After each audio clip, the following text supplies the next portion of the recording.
Retomamos o nosso estudo do capítulo 26. Na aula passada, introduzimos o capítulo estudando 6 versículos. Síntese desses 6 versículos. Sobreveio uma grande fome à região onde morava Isaac. Isaac pretendia, provavelmente, descer ao Egito a exemplo do seu pai, que, quando habitava na mesma região, experimentou também uma fome, algo muito parecido. E ele desceu para o Egito. E a experiência de Abraão no Egito não foi nada boa. O Senhor até proíbe Isaac de descer ao Egito. É o que está no versículo 2. Garante o Senhor Deus a Isaac que sua posteridade se multiplicaria, ou seja, ele está renovando a mesma promessa que fez ao seu pai. Abraão, que obedeceu à sua voz e obedeceu aos seus preceitos. Então, foi assim que terminamos o encontro da semana passada. Agora retomamos o relato a partir do versículo 7. Quando os habitantes da região o interrogavam a respeito de sua mulher, ele dizia-lhes que era sua irmã, pois, respondendo, é minha mulher, temia que os homens daquele lugar o matassem por causa de Rebeca, que era muito bela.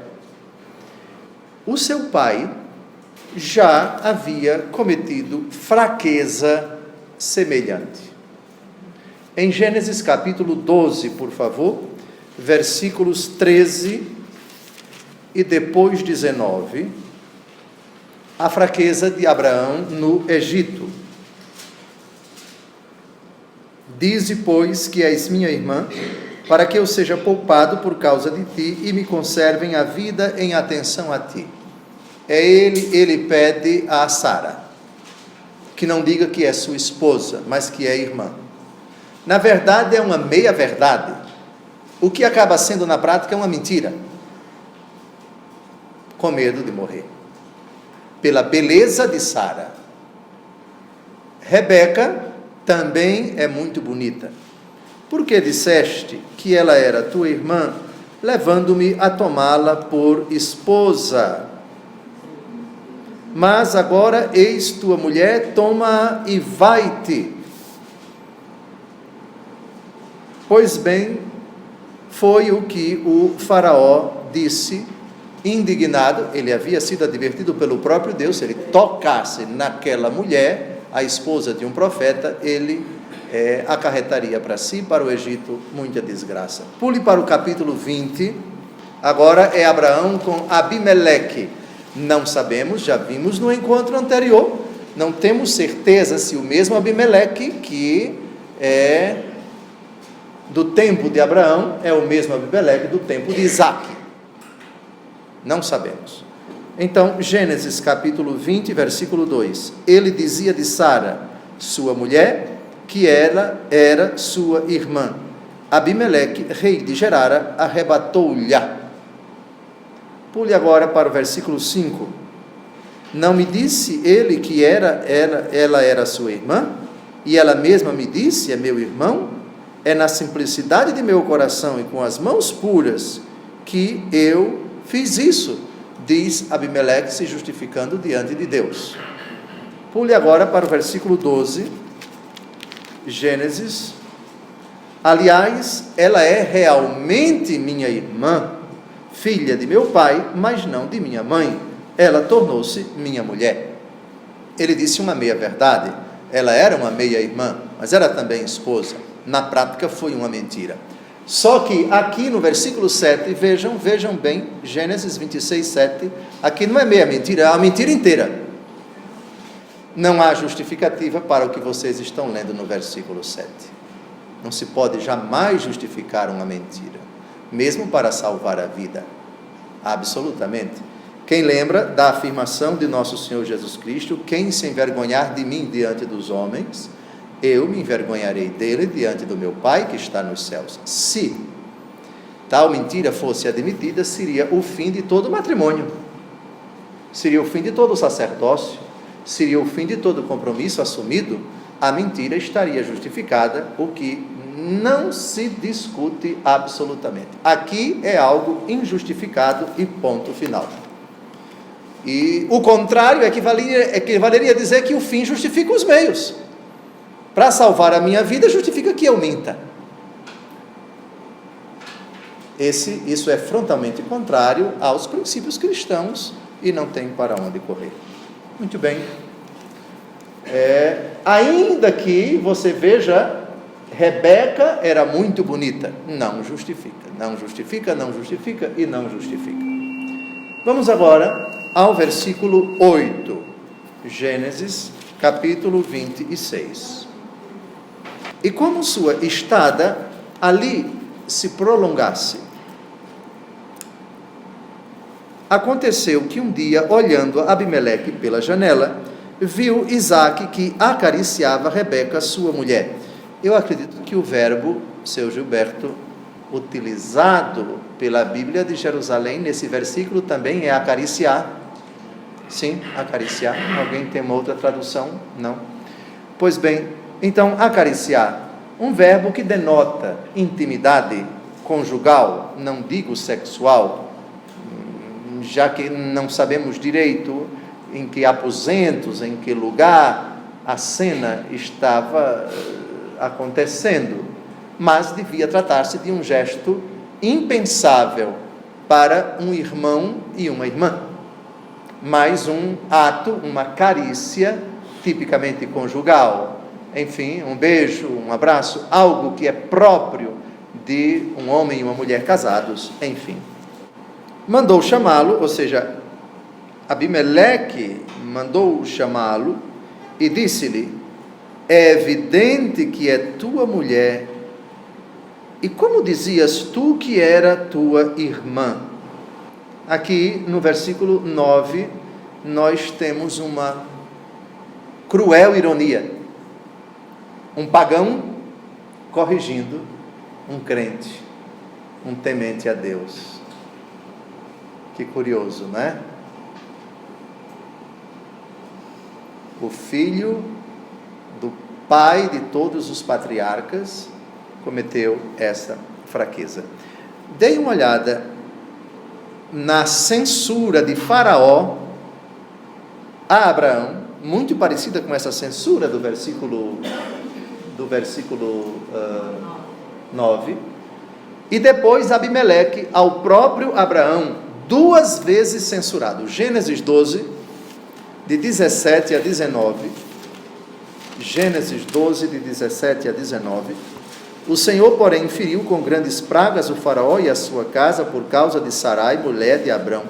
O Faraó mandou chamá-lo e disse: que me levaste a fazer? Por que não me disseste que era tua mulher? Por que disseste que ela era tua irmã, levando-me a tomá-la por esposa? Mas agora eis tua mulher, toma-a e vai-te. O Faraó, um pagão, censurando Abraão. Vamos agora à censura de Abimeleque a Abraão, capítulo 20, versículos de 6 a 8. Abraão censurado por Abimeleque. Deus disse-lhe em sonhos, ou seja, Abimeleque: sei que é na simplicidade do teu coração que agiste assim. Por isso preservei-te de pecar contra mim, e não deixei que a tocasses. Devolve agora a mulher deste homem que é profeta, e ele rogará por ti para que conserves a vida. Mas se não a devolveres, sabes que morrerás seguramente tu e todos os teus. Ao romper da manhã, Abimeleque convocou todos os seus servos e referiu-lhes essas coisas. Todos ficaram muito atemorizados. Depois Abimeleque chamou Abraão e disse: que nos fizeste? Em que te ofendi para que nos expusesses a mim e ao meu reino, ao castigo de um tão grande pecado? Fizeste-me o que não devias fazer.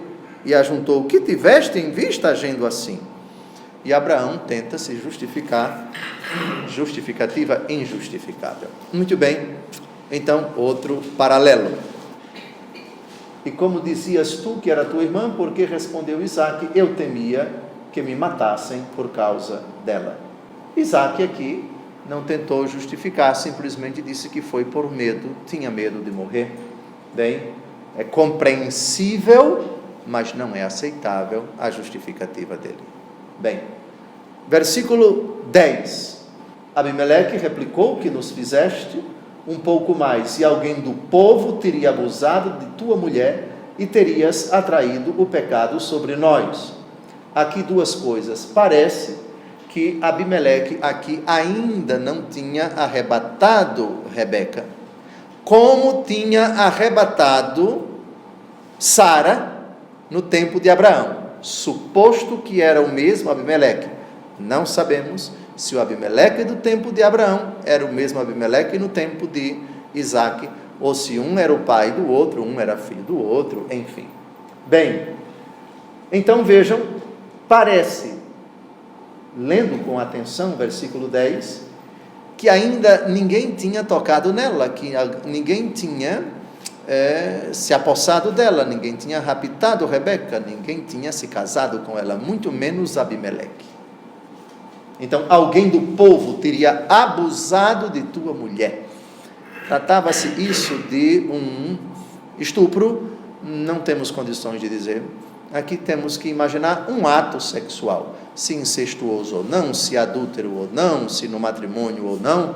O fato é que ninguém, até esse momento, tocou em Rebeca como mulher para fazer o ato sexual. Versículo 10. Versículo 11. Então Abimeleque mandou publicar diante de todo o povo que seria morto quem quer que tocasse naquele homem ou em sua mulher. Abimeleque aqui está realmente apavorado. Agora vejam bem que Deus não aparece em sonhos a Abimeleque. Abimeleque descobre, digamos assim, por acaso, porque ele viu a cena entre Isaque e Rebeca. Bem, então, já sabendo que se tratava de uma mulher comprometida, emitiu esse decreto. E a outra ponderação sobre esse versículo 11 é o código, digamos assim, de honra, vamos chamá-lo de ética, que existia naquele tempo mesmo fora da religião revelada. Era costume da época que um homem não podia tocar numa mulher casada. E Abimeleque vai mais além. Ninguém nem toca nela, nem toca nele. Ou seja, ele temia ser assassinado pelos homens, digamos assim, com instinto depravado, vamos matar o fulano para ficar com ela. Infelizmente acontecia isso. E Abimeleque já vetou isso. Ninguém nem fica com ela e está proibido também de tocar nele. Bem, menos mal. Bem, ocorre que Isaque vai ficar por ali. E Isaque vai ser abençoado por Deus e vai multiplicar, provavelmente, tanto ou mais que o patrimônio do seu pai. E isso vai gerar uma inveja tremenda e problemas vão acontecer entre Isaque e os filisteus, cujo rei é Abimeleque. Estamos ali mais ou menos faixa de Gaza, tá certo? Vocês já memorizaram, é preciso memorizar para sempre, pelo menos o mapa de Israel, o atual, o antigo, enfim. Voltemos para o versículo 12. Exatamente ali, nas proximidades de Gaza, na faixa de Gaza, é a terra de Dalila, com quem se casou Sansão. Sansão morreu ali na faixa de Gaza. Muito bem, versículo 12. Isaque semeou naquela terra, e colheu cêntuplo naquele mesmo ano. O Senhor o abençoava. Cêntuplo, vocês sabem, é a linguagem usada por Jesus na parábola do semeador, não é? Mateus capítulo 13, versículo 8. Mateus 13, de 7 a 8. Outras sementes caíram entre os espinhos cresceram e as sufocaram. Outras, enfim, caíram em terra boa, deram frutos 100 por 1. Aqui está, cêntuplo significa isso, 100 por 1, 60 por 1, 30 por 1. Bem, então, o que significa 100 por 1? Então, para cada unidade, você colhe 100 vezes a capacidade daquela unidade. Sei lá, Um pé de milho, que ordinariamente dá uma espiga, você colhe 100 vezes mais isso. Um alqueire, a produtividade normal é uma, você colhe 100 vezes aquilo. Ou seja, foi uma fartura, foi uma abundância. Tudo concorreu. Clima, chuva, umidade relativa do ar, solo, enfim. Deus abençoou, cumulou fartamente Isaque com o seu propósito de semear naquela terra. Versículo 13. E este homem cresceu, e seus bens foram aumentando cada vez mais, tornou-se extremamente rico. Essa expressão não é dita nem para Abraão, nem para Abraão. Abraão tinha, de fato, muitos bens, era um homem rico, e quando morreu, morreu rico. Agora vejamos se a expressão extremamente rico foi usada para Abraão. Vamos comparar a riqueza de Abraão com a riqueza do filho? Por favor, Gênesis 13, versículo 2. Lá em Harã, atual Turquia, Abraão era muito rico em rebanhos, prata e ouro. Muito rico. Ora, nós sabemos na língua portuguesa, extremamente rico é muito mais do que muito rico. Então, o filho ultrapassou o pai. Não sei se em laboriosidade, devia ser um cabra voltado realmente para o trabalho, gostava muito de trabalhar, bom, e se tornou extremamente rico. Vamos ver se Abraão era tão rico quanto Isaque. Gênesis 20, de 14 a 16.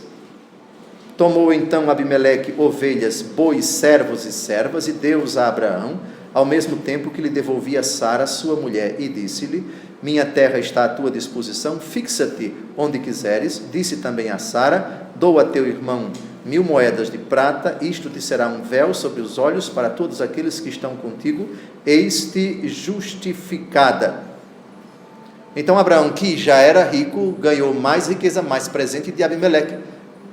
Esses são os únicos textos que falam da riqueza de Abraão, mas não se diz que era um homem extremamente rico. Mas Isaque sim. Isaque se tornou mais rico, muito mais rico do que o seu papai. Bem, chegamos então ao versículo 14. Possuía rebanhos de ovelhas e de bois e numerosos escravos, e os filisteus o invejavam. A maldita, a desgraçada inveja, sentimento pérfido, diabólico. A inveja jamais pode ser justificada na Bíblia. Sabedoria, capítulo 2, por favor. Vamos ver onde nasceu esse sentimento imundo, baixo, repulsivo, vergonhoso e assassino. Assassino sim, por causa desse versículo. Todo invejoso ou invejosa é um potencial ou uma potencial assassino ou assassina. Sabedoria, capítulo 2, versículo 24. Se eu fosse você, caro internauta, assinalava isso na sua Bíblia com letras garrafais. Todos juntos, foi por inveja do demônio que a morte entrou no mundo, e os que pertencem ao demônio prová-la. Invejoso desde o princípio é o demônio. A morte entrou no mundo por causa da inveja. Voltemos a Gênesis 26, versículo 14. Da inveja, eu disse ainda há pouco, citando Sabedoria 2:24, que a inveja, Santo Tomás, vamos decorar o conceito de inveja dado por Santo Tomás de Aquino? A inveja é a tristeza pelo bem alheio, acompanhada do desejo que esse bem seja destruído. Coisa horrível. Oh, que coisa horrível. Você sente tristeza pela vitória do outro, pela conquista do outro, pela beleza do outro, pelo casamento do outro, pelo sucesso do outro, pelo dinheiro do outro, pelo emprego do outro. e acalenta o desejo de chegar o dia de ver isso destruído. Como você não consegue, aliás, como as coisas não acontecem, então o invejoso parte para uma outra coisa horrorosa. Já que a desgraça que eu desejo para ele não vem, eu mesmo vou desgraçar a vida dele. Versículo 15. Por isso, entupiram todos os poços que tinham cavado os escravos de seu pai Abraão, quando este ainda vivia. Nós já vimos, meu filho, agora o mapa, por favor. Nós já vimos que Abraão, no episódio de Abimeleque, ficou habitando aqui nessa região, por aqui. E Abraão mandou cavar vários poços, e esses poços deram água potável imprescindível para os escravos, para a família, e também para a agricultura e para a pecuária. Uma região inóspita como essa, quem conhece a Terra Santa sabe que a água aqui é vida, é estratégico para todo Israel. Sabem o que? O Mar da Galileia, que aliás está secando. Hoje, você compara fotos de satélite de 30, 40 anos atrás do Mar da Galileia, você sente uma dor no coração em comparação com a foto. Se você compara, você percebe o Mar da Galileia encolhendo. Isso estuda, né? Será que um processo de dessalinização, trazer a água do Mediterrâneo para cá, com grandes canos, enfim, e dessalinização, é muito caro. Mas os judeus são uma nação de corajosos, viu? Estuda-se isso. Vamos ver o que vai acontecer nos próximos anos. Aqui não é impensável, que aqui é muito sal, o Mar Morto, mas lá em cima sim, é uma saída para o velho problema da água, que sempre existiu naquela região. Enfim, Abraão deixou poços ali, e o filho dele vai com seus escravos, com seu rebanho para lá, e aí vem agora a tática de guerrilha dos filisteus para tapar os poços. Maldade, perversidade, coisa horrorosa. Parece, o que a gente vai ver agora nos próximos versículos é que Isaque não era belicoso como o pai. O pai era arengueiro. Arengueiro no Nordeste se diz briguento. E a prova de que Abraão é briguento, qual foi a grande prova? O resgate de Ló, quando Codorlaomer estabeleceu guerra com a Pentápole, inclusive Sodoma e Gomorra, e levou o sobrinho Ló, sobrinho de Abraão, para a atual Síria. E Abraão, indignado, reuniu 518 homens e partiu e voltou vitorioso. Com Abraão ninguém brincava, porque era de guerrear mesmo. Mas o filho não. O filho, diante disso, e repare, detalhe, o texto diz, por favor, que ele teve numerosos escravos. Veja o versículo 14. Ora, quem tem numerosos escravos tem um exército. Tem um exército. Ele poderia formar um exército e destruir logo a Filisteia toda, a faixa de Gaza toda. Mas não fez. Parece que ele vai se humilhar diante desses ataques. Ele vai sair de um canto, vai para o outro canto, e depois vai para um terceiro canto. Vai para o vale de Gerara, depois Bersabeia. Ele não quer briga. Depois, o rei dos filisteus, Abimeleque, vai ao encontro dele em Bersabeia, para fazer um pacto de não agressão.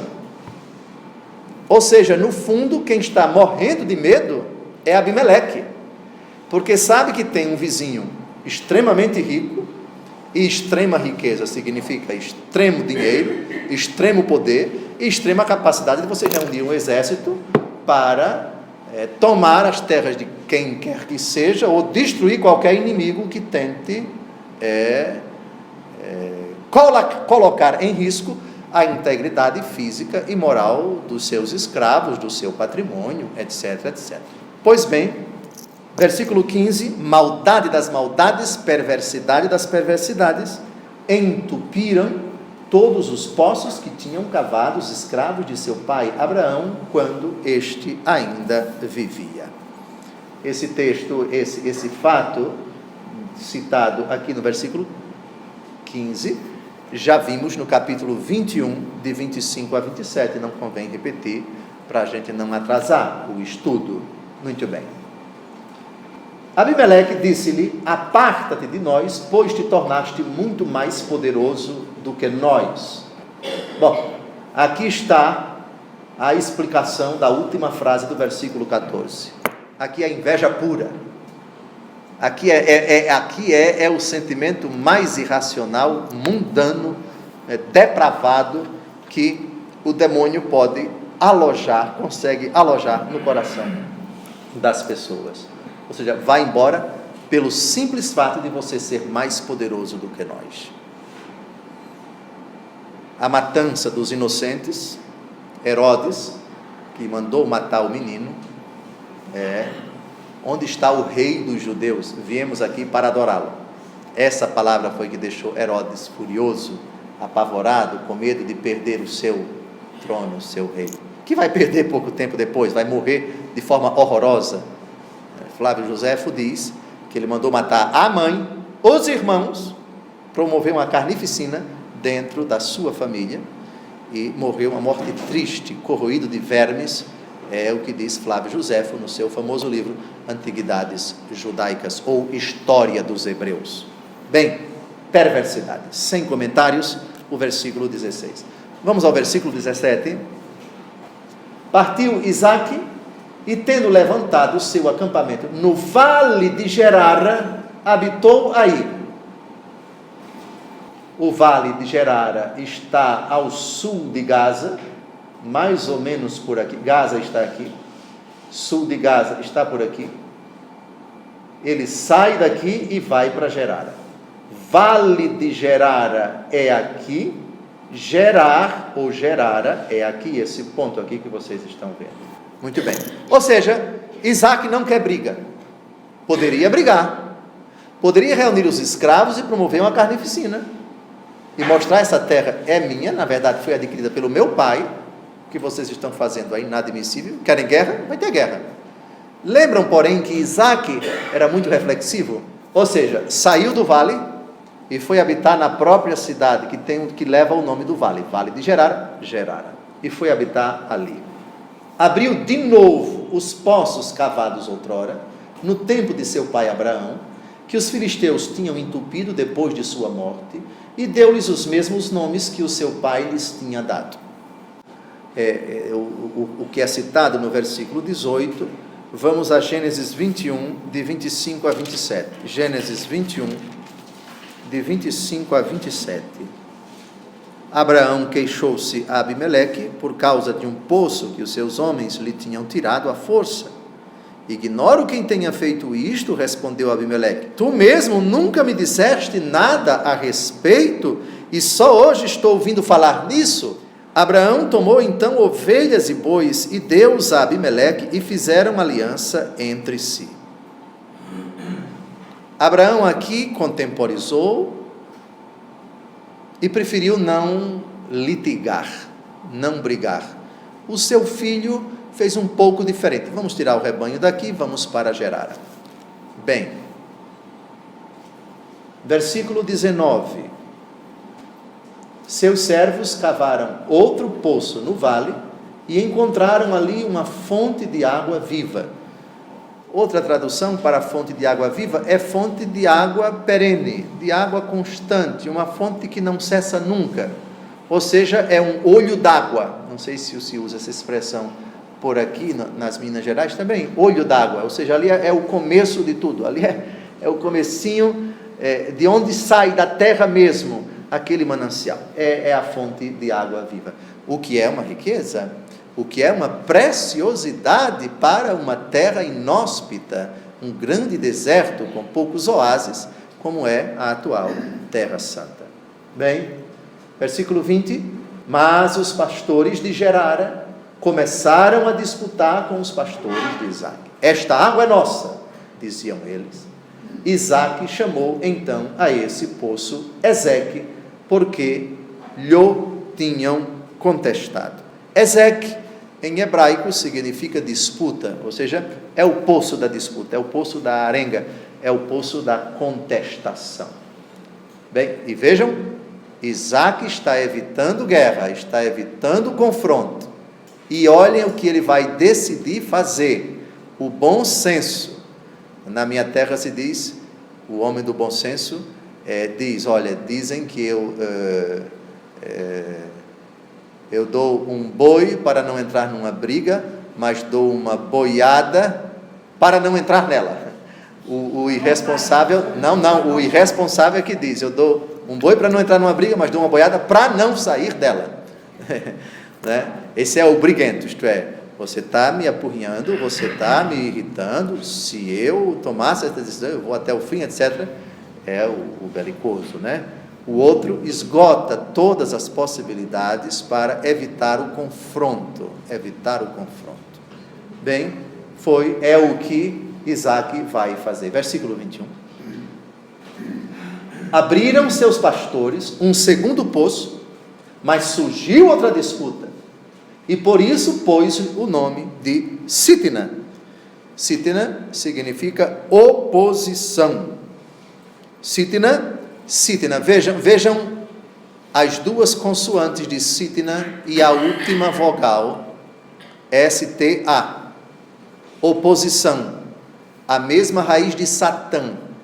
Satã é adversário, Satã é opositor, Sitna, oposição, hostilidade, a mesma raiz. Muito bem. Então vejam, saiu do primeiro poço, esta água é nossa. Certamente o texto não diz, mas podemos imaginar que Isaac diz para os escravos, está bem, saiam daí, cavem outro poço. Foram e cavaram. De novo, outra disputa. E reparem a paciência de Isaac, nosso caríssimo patriarca. Partindo em seguida dali, abriu outro poço, sobre o qual não houve mais discussão, e pôs-lhe o nome de Reobo, porque agora, disse ele, o Senhor nos pôs ao largo, e prosperaremos na terra. Reobo, em hebraico, espaços, lugares espaçosos. Pôs-se ao largo, ou seja, na planície. Então aqui, vejam, se trata de uma grande planície da Filisteia. Largo quer dizer planície, um espaço bem aberto, devia ser algo por aqui, nas imediações de Gerara. Não temos uma precisão no relato que nós acabamos de ouvir. Vejam, Gerara para Bersabeia, 40 quilômetros daqui para aqui, mais ou menos. Bom, vamos chegar lá. Abriu o poço com água suficiente para o rebanho, para os escravos, para a sua família, mas, vejam bem, por favor, versículo 23. Dali, Isaac subiu a Bersabeia. Como já disse, fica a 40 quilômetros de Gerara e a 115 quilômetros a sudeste de Tel Aviv, a atual capital de Israel. Detalhe, quem fundou Bersabeia não foi Isaac. Quem foi que fundou Bersabeia? Abraão. Vamos ver, por favor, Gênesis 21, 33. Quem fundou Bersabeia foi Abraão. Abraão plantou um tamariz em Bersabeia e invocou ali o nome do Senhor, Deus da eternidade. Abraão habitou muito tempo na terra dos filisteus. Hoje Bersabeia não é mais Gaza. A faixa de Gaza é pertinho dali, é pertinho. Bersabeia é uma cidade dos judeus, né? Mas é perto, é perto. Bem, então Isaac subiu a Bersabeia. Vamos agora ao versículo 24. Naquela mesma noite, o Senhor apareceu-lhe e disse-lhe, isso é de certa forma um consolo, o Senhor vai renovar as promessas que fizera algumas vezes a Abraão. renova a promessa no seu único filho, herdeiro das promessas, porque Ismael não é o herdeiro das promessas, nem os outros filhos de Setura, nem das outras mulheres de Abraão. Eu sou o Deus de Abraão, teu pai. Nada temas, estou contigo, eu te abençoarei e multiplicarei tua descendência por causa de Abraão, meu servo. Todas as promessas do Senhor subsequentes a Abraão reiterarão, remeterão à pessoa de Abraão e aquilo que Deus disse a Abraão. E isso é até o fim da história da humanidade, viu? Porque nós somos os filhos de Abraão. Nós somos os herdeiros das promessas do Senhor Deus a Abraão. Nós somos o cumprimento, os judeus de certa forma, os islâmicos de certa forma, mas a igreja de Cristo é que está prefigurada nas promessas que o Senhor Deus fez a Abraão. São Paulo chama na carta aos Romanos, várias vezes, nos capítulos 3 e 4 e 5, nosso pai Abraão. Abraão, pai de todos nós. Bem, versículo 25, por favor. Isaque construiu um altar nesse lugar e invocou o nome do Senhor. Levantou depois ali sua tenda e seus escravos cavaram um poço. Duas preocupações, digamos, básicas: cavar o poço e um altar para o Senhor. Nisso, Isaque não trouxe nenhuma novidade, porque seu pai Abraão tinha o hábito de fazer isso. Vamos ver Abraão levantando o altar. Altares. Gênesis 12, de 7 a 8. Olha, a fé de Abraão o levava a tomar das primeiras providências. Quando ele chegava num lugar, erigia um altar. É lógico que eram altares rústicos, pedras que ele juntava e fazia lá, enfim, para sacrificar a Deus Todo-Poderoso. Gênesis 12, de 7 a 8. Gênesis 12, de 7 a 8. Quando ele chega no carvalho de Moré, ou carvalho de Mambré, o Senhor apareceu a Abraão e disse-lhe: darei esta terra à tua posteridade. Estamos em Hebrom, viu? Estamos em Hebrom. Darei esta terra à tua posteridade. Abraão edificou um altar ao Senhor que lhe tinha aparecido. Gravem bem. Hebrom, um altar feito por Abraão. Pule agora para o capítulo 13, versículo 18. Abraão levantou as suas tendas e veio fixar-se no vale dos carvalhos de Mambré, que estão em Hebrom, e ali edificou um altar ao Senhor. Outro altar também em Hebrom. Está claro? Capítulo 22, versículo 9. Outra vez Abraão erige um altar em outro lugar, evidentemente. Capítulo 22, versículo 9. Aqui é o Monte Moriá. O Monte Moriá, o monte que seria do sacrifício de Isaque. E, aliás, ele erigiu o altar para sacrificar o filho. Versículo 9. Quando chegaram ao lugar indicado por Deus, Abraão edificou um altar, colocou nele a lenha e amarrou Isaque, seu filho, e o pôs sobre o altar em cima da lenha, e o resto nós já sabemos. O que interessa é somente mostrar que esse hábito de erigir um altar não é novidade de Isaque. Aliás, Isaque deve ter memorizado tudo isso vendo o seu próprio pai fazer. Ele que seria a vítima do holocausto. Bem, Jacó, filho de Isaque, também vai erigir alguns altares. Vamos pular um pouco, vamos ao capítulo 33, ainda não estudamos, mas já para adiantar. De pai para filho passa esse hábito, esse costume, vamos chamar, já que se trata de costume religioso, uma tradição religiosa. Deus significou alguma coisa para você naquele lugar, erija um altar a Deus e ali realize um culto, e aquele lugar vai ficar santificado por todos sempre. Gênesis 33, versículo 20. Levantou aí um altar, ao qual chamou El, Deus de Israel. Jacó erige um altar na terra que ele comprou. Depois, capítulo 35, nós temos aqui 3 versículos. O versículo 1, Deus disse a Jacó: vamos, sobe a Betel e fica ali, e levanta um altar nesse lugar ao Deus que se manifestou a ti quando fugias diante de teu irmão Esaú. Pule agora para o versículo 3. Vamos subir a Betel, onde levantarei um altar ao Deus que me ouviu no dia de minha aflição e que esteve comigo durante minha viagem. E o versículo 7, levantou aí um altar e deu a esse lugar o nome de El Betel, porque foi aí que Deus lhe aparecera quando fugia diante de seu irmão.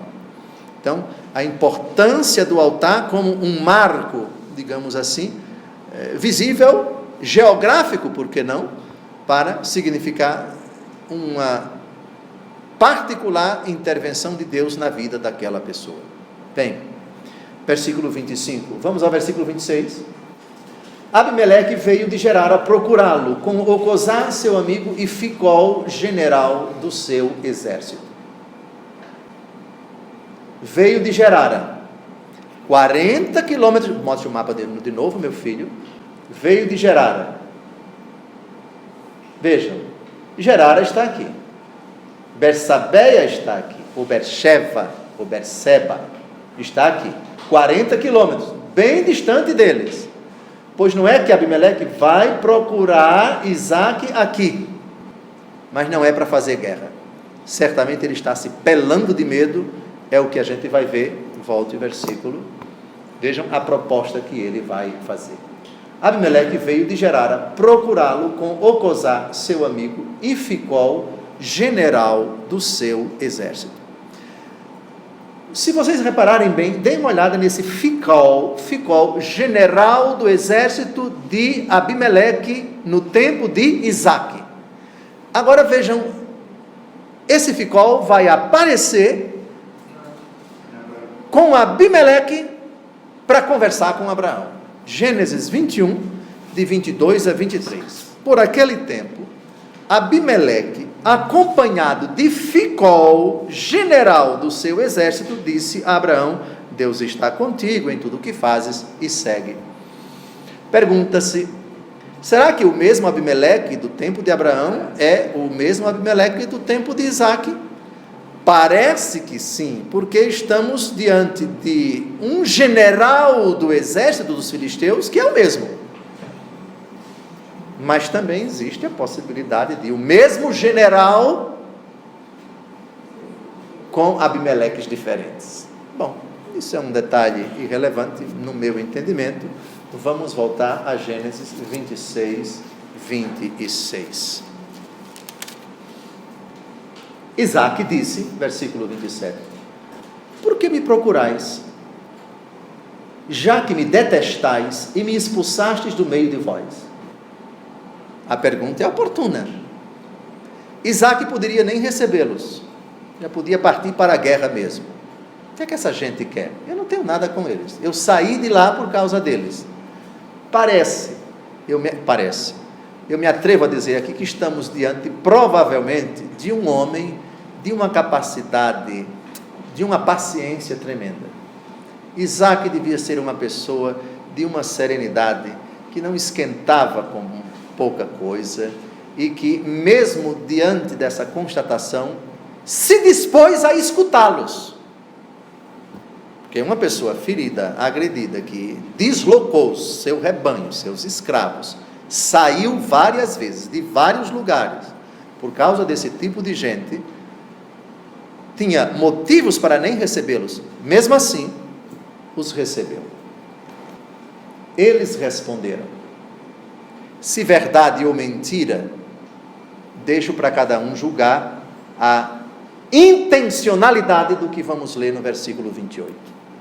Nós vimos que o Senhor está contigo e pensamos conosco, haja um juramento entre nós e ti, queremos, pois, fazer aliança contigo.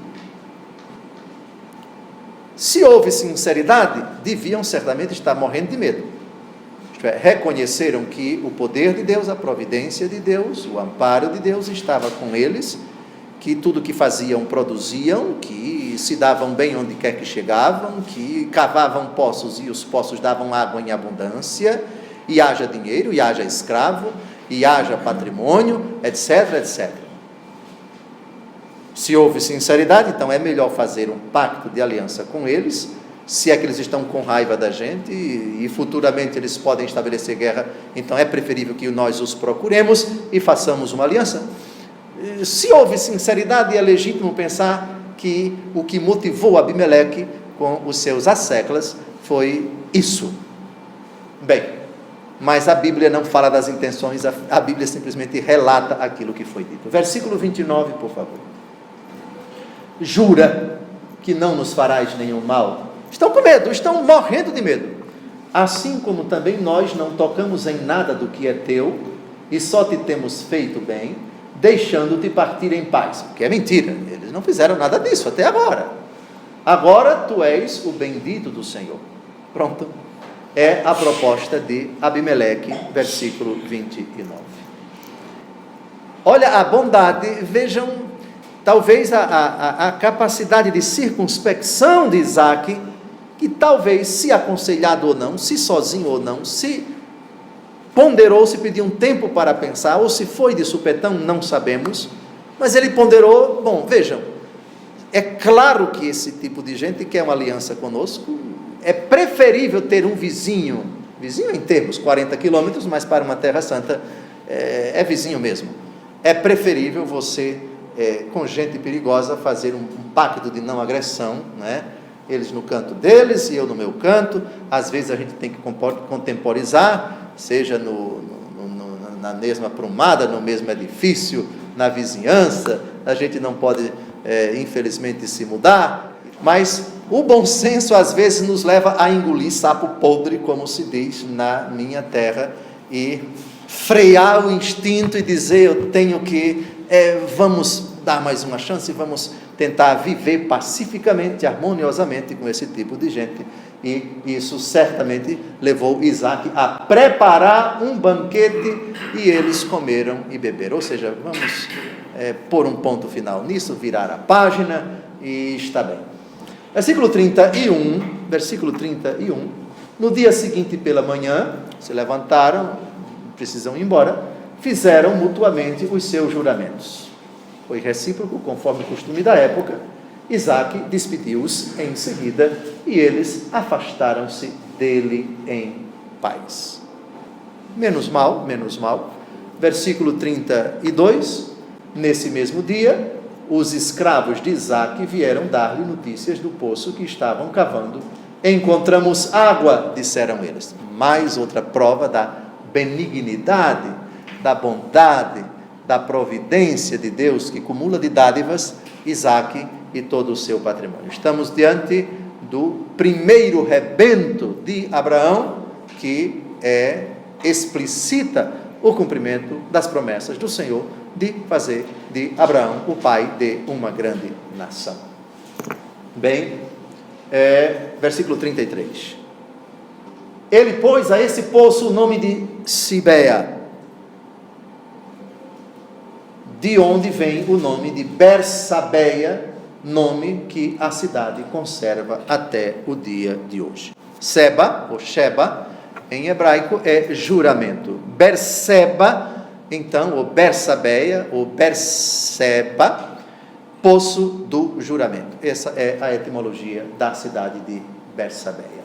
Bem, veja, a cidade passou a se chamar Bersabeia depois de Isaque, mas quem a fundou foi Abraão. Está claro? O versículo 33 mostra a etimologia da cidade, graças ao poço, porque ali houve o juramento recíproco entre Abimeleque e Isaque. Versículo 34, bastante problema. Esaú, com a idade de 40 anos, tomou por mulheres Judite, filha de Beeri, o Iteu, e Basemá, filha de Elon, o Iteu. E vejam bem uma coisa curiosa que precisamos aqui constatar. Primeiro, a etimologia de Judite. Judite significa judia ou a louvada, a elogiada. E Basemat significa fragrante, não flagrante, mas fragrante. Ou seja, outra tradução, cheirosa, né? Fragrante, sim, cheirosa.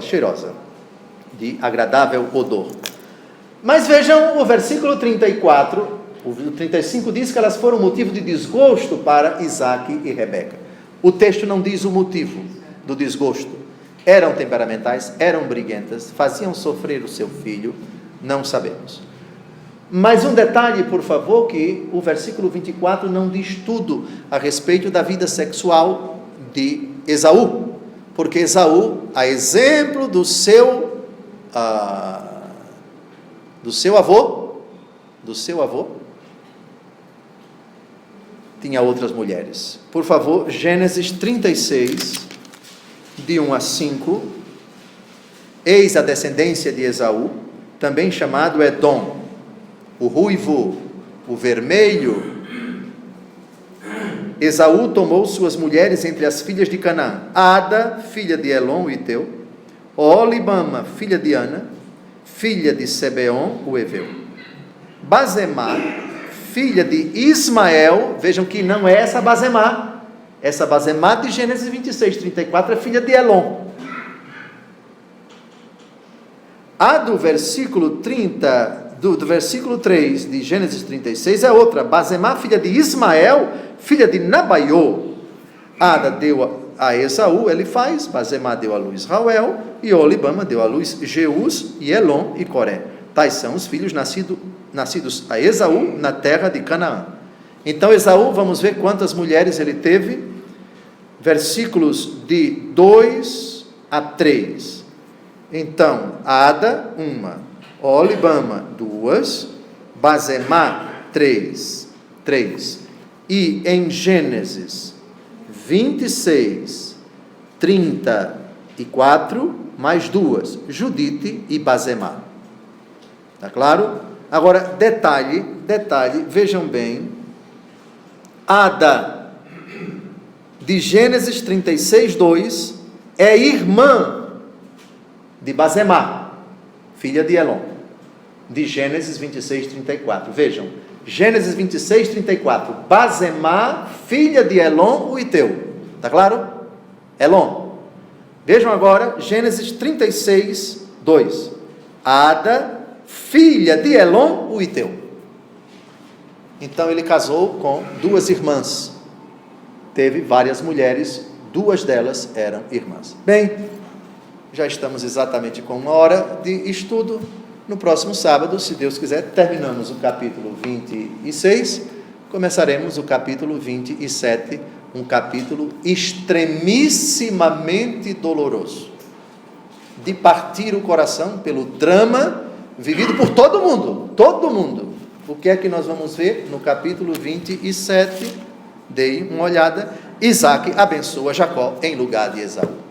É dramático, mas já tivemos um precedente. Esaú vendeu o direito de primogenitura. Provavelmente Rebeca sabe, e Rebeca vai tramar uma forma de enganar o seu esposo para que ele abençoe Isaque no lugar de Esaú no leito de morte. E depois o choro, o drama de Esaú, a revolta, a inimizade dos 2 irmãos, e segue.